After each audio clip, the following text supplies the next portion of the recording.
If you look around the typical American kitchen today, it's easy to find evidence of the cooking of other cultures and countries.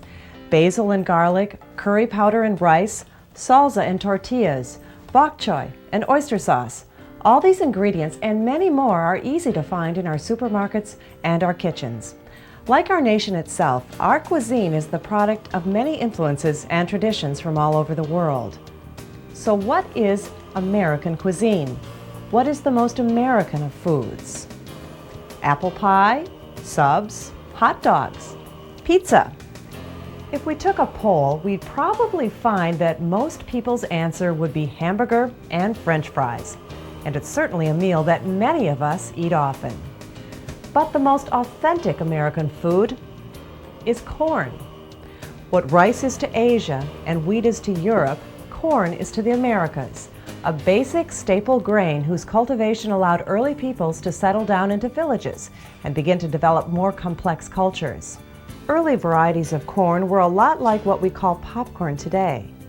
Pretty hard, without much starch. Thousands of years ago, natives of Mexico figured out how to domesticate a wild grass called maize. As the Spanish called it, the word means life-giving seed.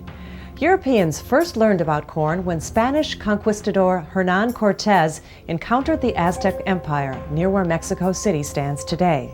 That was in 1519. Of course, what the Spanish were looking for was gold. When that search brought another explorer, Francisco Coronado, north to what would become the United States in 1540. What he found instead were dwellings of the Pueblo peoples, the Hopi, the Zuni, and others. Like their ancestors, these tribes hunted deer, gathered wild herbs, and planted corn, beans, and squash. The cultures met in Santa Fe, and the result was an unprecedented exchange of food between the old world and the new. The Europeans brought a world of domesticated animals, cattle, and all the dairy products milk provides, pigs, chickens, sheep, and goats. Europeans also brought fruits and vegetables from the Mediterranean, oranges, olives, grapes for wine, apples, apricots, and peaches.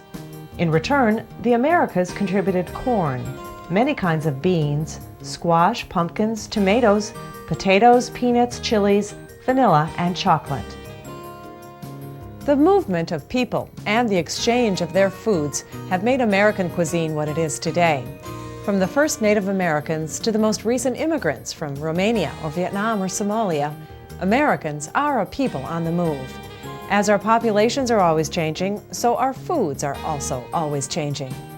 Within our borders lies an incredible variety of landscape, from the polar glaciers of Alaska to the tropical swamps of Florida. That variety gives us the ability to grow many different kinds of crops. The interaction between geography and immigrant cultures has produced many distinct regional styles of cooking in the United States. We've seen the southwestern desert where Indian, Hispanic, and Anglo cultures intertwined. Now let's look at 4 more regions: the New England coast, the Deep South, the prairies of the Midwest, and the Far West. The Spanish had moved into the Southwest by the time British groups seeking religious freedom landed in Virginia. On the rocky coast of New England, the Pilgrims founded colonies in Jamestown in 1607 and at Plymouth in 1620.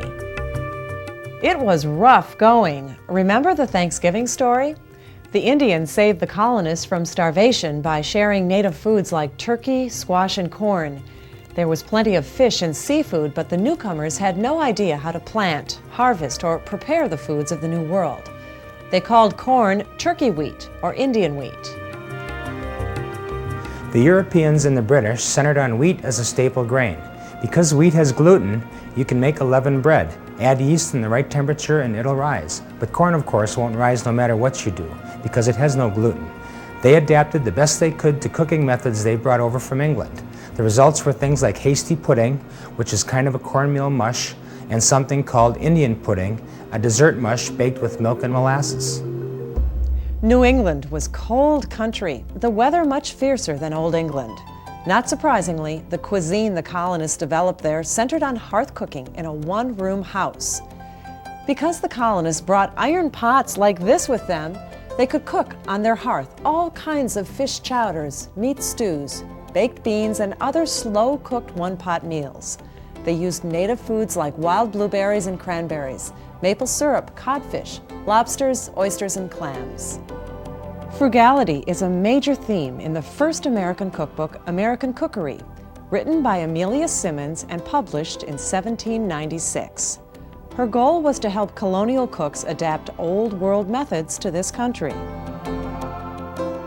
The cooking tradition of the Old South was far more expansive, with the emphasis on hospitality. By the 18th century, farm work on country plantations was done by slaves, who also did the cooking. It was so hot that the kitchens were in separate buildings, a short distance from the big house. Many plantations like Mount Vernon and Monticello grew everything they needed, with huge gardens, livestock, dairies and breweries, even beehives and mills for grinding grain. Two kinds of cuisine evolved side by side. For the master's table, hot breads, smoked hams and turkey, fresh vegetables, preserved fruits, and fancy cakes. Meanwhile, slave families developed an entirely new style of cooking based on the ingredients available to them. Collard greens and ham hocks, chitterlings with rice, black-eyed peas, and head cheese. Later, generations would call it soul food, an important part of the African-American culture. Edna Lewis, the granddaughter of a freed slave, wrote The Taste of Country Cooking. She describes how food was bond for her family and a tie to the land in Freetown, Virginia, where she grew up. Perhaps one of the greatest American food traditions comes from New Orleans, at the mouth of the mighty Mississippi. Like the music it's also famous for, New Orleans cooking came from a rich mix of cultures. New Orleans is a rich mixture of French, Spanish, African, and West Indies cultures. Early French sailors settled there, as well as Spanish explorers. These groups mixed cultures with people from Africa and the West Indies. They developed a new language, Creole. Another group of political refugees, the Acadians, came from French Canada in the mid-18th century and took up residence in the backwater bayous of southern Louisiana. They were called Cajuns. Cajun cooking was backwoods country cooking. Then Chef Paul Prudhomme opened his cafe in New Orleans in 1979 and published his cookbook, Louisiana Kitchen. Cooks from all over America learned to blacken catfish and deep fry turkey in a big iron pot over a backyard fire. Now, Creole cooking was considered more elegant, but was still based on the ingredients found in the Delta region: crawfish, catfish, shrimp, warm water oysters and crabs, rice, okra, cowpeas, peanuts, and yams. The seasonings are bold. Sauces start with tomatoes, bell peppers, and onions. And what well-stocked American kitchen is without Tabasco sauce? It comes from Avery Island in the Gulf, made from Tabasco chili peppers originally imported from Mexico. 7 flags have flown over New Orleans. When the governments left, the chefs and servers stayed. Chefs were in very high esteem, so when great restaurants sprang up in the city, many of them were French influence. Antoine's, which is world-renowned but is most revered in New Orleans, is as much a living history museum as it is a great restaurant. Antoine's Creole gumbo is an intoxicating Louisiana stew made with Gulf seafood, okra, and blue crab. Brennan's is the most famous New Orleans jazz brunch in the city. Items such as eggs sardou, which are poached eggs on creamed spinach, and bananas flamed in rum, have been prepared by the same chef for over 40 years. European immigrants arrived later on the vast prairies of the Midwest. Until the middle 1800s, this was the country of grasses. Herds of buffalo and antelope grazed and ran, hunted by the Indians of the Great Plains. Politics in Northern Europe and the power of the steam engine brought a wave of new immigrants, eager for a new start on land of their own. The prairies of mid-America would welcome thousands of immigrants from Germany and Czechoslovakia, the Scandinavian countries of Norway, Sweden, Denmark, and Finland, and from the Ukraine near southern Russia. These people left hard times in their native lands to start a new life in America. They brought with them the knowledge and traditions and types of occupations and training from the old country. That meant the Midwest would develop dairy and small grain farms, and small communities in Minnesota, Wisconsin, Nebraska, and Kansas would all have their own specialized foods and breweries using the fruits of their labor. Prairie sod was thick with a mass of tangled roots. But when John Deere invented his singing plow with its steel blade, the new Americans had the tool they needed to cultivate the land. They planted corn and wheat, creating what would be called the breadbasket of America. The steam locomotive and a growing network of railroads brought the settlers to the land and carried their crops to market. When the refrigerated rail car was perfected in the 1880s, meat could finally be shipped long distances, even in the summer.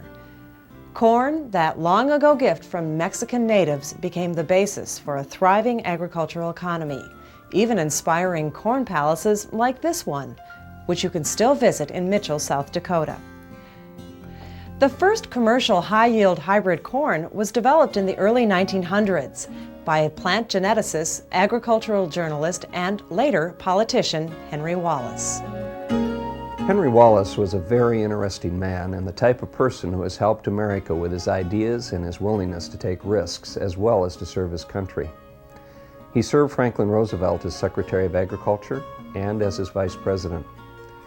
It was his success in agriculture that led to his prominence in politics and to the new era of the economy called agribusiness. By crossbreeding two different varieties of corn, he developed a variety that produced both larger ears and more kernels per ear. That meant more bushels per acre. It would make corn more abundant and therefore cheaper. Now we could use it as a cheap fodder to feed animals. We learned how to process it so that corn became a raw material that we could use in many other products. We could even burn it as fuel in an automobile. America was the first country to fully industrialize an organic food in this way. You've probably heard of corn syrup, but did you know that corn is also used in your favorite soft drinks, lipstick, and toothpaste? There are even corn products in rubber tires and dynamite. But we're getting away from our subject, the history of American cuisine. Every immigrant group to land on our shores has brought its memories of food back home and its recipes and cooking methods. Around the turn of the last century, those immigrants came from Ireland, Italy, Russia, Poland, and Portugal. Many of the port cities were made up of different ethnic neighborhoods, each with its own language, houses of worship, and cuisine. One of the first ethnic cookbooks in our country featured the culinary traditions of German Jews. The Settlement Cookbook, published in 1901, was written by Lizzie Black Kander. She founded the Milwaukee Jewish Mission and the settlement in the port of Milwaukee on Lake Michigan. Another turn-of-the-century cookbook is by an author whose name you may recognize, Fannie Farmer's Boston Cooking School Cookbook. This is the practical side of cooking, with an emphasis on food chemistry, health, and economy. But the most popular cookbook of the 20th century began with the cuisine of St. Louis, Missouri, as portrayed by Irma Rombauer in her Joy of Cooking. First published in 1936, its many revised editions have sold 13 million copies. This book became an American food Bible for new brides. The Joy of Cooking's most popular asset was its revolutionary recipe form. Bold type carried ingredients in a chronological framework of light face type. You only had to run your eyes down the bold items to see if you had suitable ingredients. The European's Cooking Bible, which is the Escoffier, first published in the late 1800s, is a cookbook for veteran cooks. The typical homemaker would not understand recipes and preparation techniques of the Escoffier cookbook. The Joy of Cooking procedures made it simple, so you couldn't go wrong if you followed the sequence of preparation. But in the 20th century, the biggest influence on American cuisine has come from the West Coast. From San Diego in Southern California to Seattle in Washington State, the climate ranges from desert to rainforest.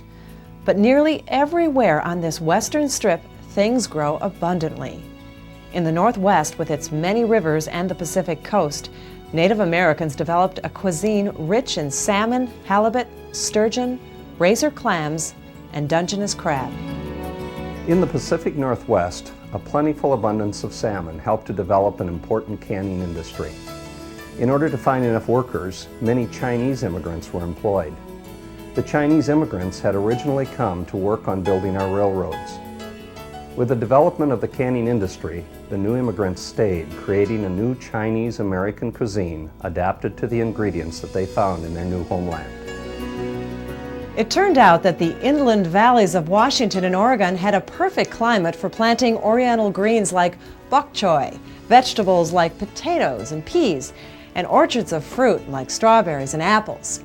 The forests were full of a huge variety of wild mushrooms, morels and chanterelles, and wild berries like blackberries and mayberries.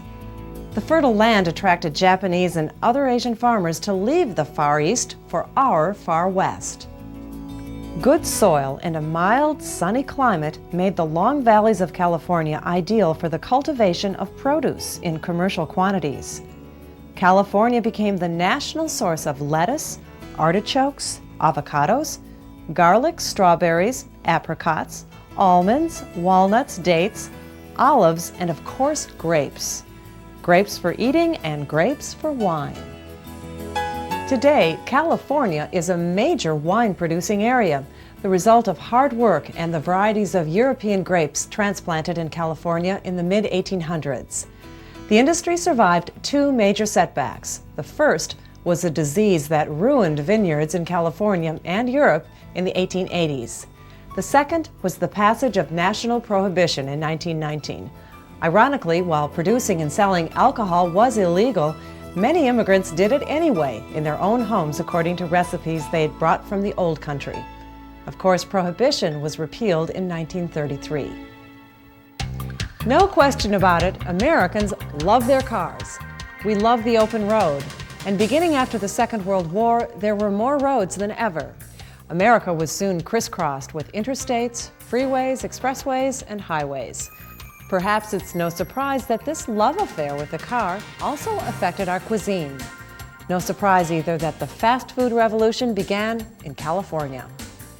America's first drive-in restaurant was started by a couple of brothers in San Bernardino in the 40s, McDonald's. At the time, it was a revolutionary idea. Food you could pick up quick and eat in the car.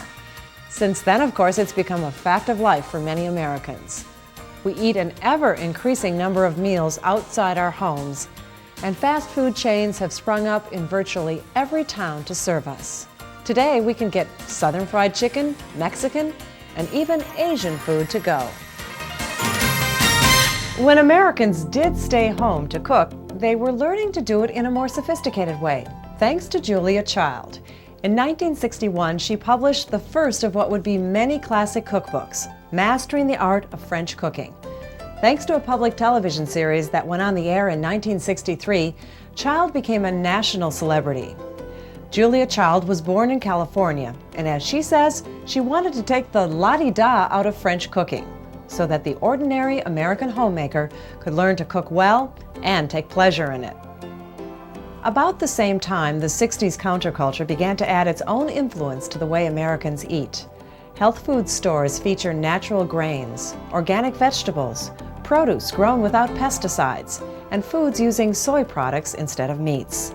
The food was natural, fresh, seasonal, and local. The salad bar is another California contribution to cuisine, combining healthy foods with our obsession for mobility and freedom of choice. More than any other culture, Americans like to graze. Coming out of California today is something called fusion cuisine. Fusion cuisine is an innovative combination of fresh California-grown ingredients and many different cooking traditions. With a large population of Asian immigrants, we see foods like Japanese sushi, hot pepper and coconut soups, Indonesian sautés, as well as chilled fresh California fruit soups and dishes prepared with fresh salsas and chutneys. Mexican, Southwestern, and Italian pastas and risottos prepared with fresh herbs have strong influences towards California fusion cuisine. Changing populations and changing technology continue to shape American cuisine. Today, the corn that so astonished the Spanish explorers to the New World is likely to be popped in a microwave and eaten in front of the television. We value speed and mobility, and our food reflects that. We are a people in constant motion.